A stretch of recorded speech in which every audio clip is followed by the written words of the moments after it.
এই ক্যারেটের মধ্যে আমি ধনিয়া দানা দিয়েছিলাম, তো যে কটা দানা দিয়েছি সে কটাই বেরিয়েছে, একটা দানা মিস হয়নি। কত সুন্দর একটা কালার।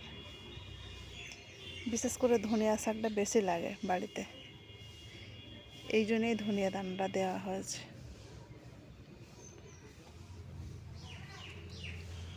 আর এই ক্যারেটের মধ্যে লঙ্কা গাছ আছে,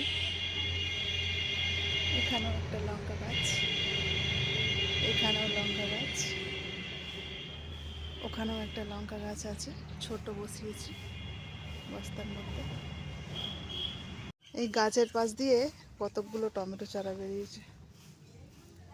আমার একটা টমেটো খারাপ হয়ে গেছিলো, এখানে ফেলে দিয়েছিলাম, তার দানা থেকে এই গাছগুলো বেরিয়েছে।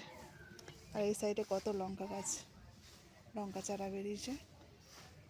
এখানেও কিছুটা লঙ্কা গাছ আছে, এর মধ্যে টমেটো গাছও আছে। এখানেও কটা লঙ্কা চারা বেরিয়েছে। আর এখানে আছে আদা গাছ। আর এখানে একটা টমেটো চারা তুলে বসিয়েছি আজকে।